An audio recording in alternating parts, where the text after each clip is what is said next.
ଫକୀରମୋହନ କଲେଜର ଛାତ୍ରୀ ସୌମ୍ୟଶ୍ରୀଙ୍କ ସ୍ମୃତିରେ ସେ ଛାତ୍ରୀ ଆତ୍ମହତ୍ୟା କରିଥିବାରୁ ତା ଆଜି ଆଲୋଚନାର ବିଷୟବସ୍ତୁ ସାରା ଓଡ଼ିଶାରେ ଚାଞ୍ଚଲ୍ୟ ସୃଷ୍ଟି ଖେଳିଯାଇଛି।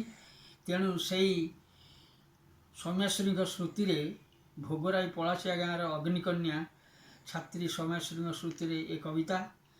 ନାରୀ ସୁରକ୍ଷାର ଡିଣ୍ଡିମ ବାଜୁଛି ଦିଲ୍ଲୀ ଠାରୁ ପଲ୍ଲୀ ଯାଏ, ତାହାର ସୁଫଳ ମିଳୁନାହିଁ କିଆଁ ତାହା ଯେ ବୁଝି ନ ହୁଏ।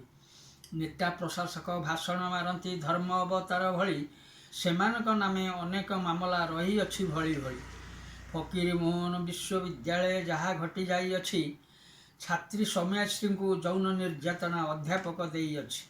ମନ୍ତ୍ରୀ ବିଧାୟକ ସାଂସଦ ପୋଲିସ ଆଦିଙ୍କୁ ସୌମ୍ୟଶ୍ରୀ କହି ନିରାଶ ହେବାରୁ ଜାଳିଲା ନିଜକୁ ଅଧ୍ୟକ୍ଷଙ୍କ ଚାପ ପାଇ।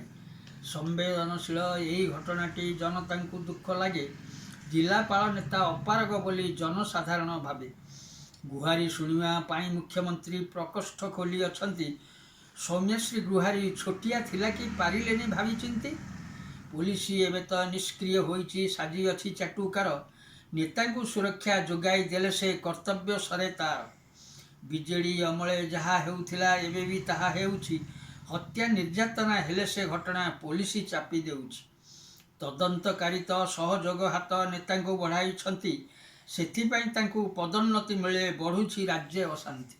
ରକ୍ଷକ ଯେଉଁଠି ଭକ୍ଷକ ସାଜନ୍ତି, କେ କରିବ ପ୍ରତିକାର? ଜନତାଙ୍କ ସହ ବିରୋଧୀ ଉଠାନ୍ତି ତାଙ୍କ ପ୍ରତିବାଦ ସ୍ୱର। ଦୁର୍ନୀତି ଅନ୍ୟାୟ ହଟାଇବା ଥିଲା ବିଜେପିର ଇସ୍ତାହାର। ଏଣେ ସୌମ୍ୟଶ୍ରୀଙ୍କୁ ନ୍ୟାୟ ମିଳୁ ବୋଲି କଂଗ୍ରେସ ହୁଏ ତତ୍ପର।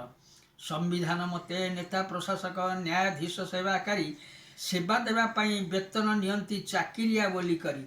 ଏଣୁ ସାବଧାନ, ନବଳା ମନ ହେବା ପାଇଁ ସ୍ୱେଚ୍ଛାଚାରୀ।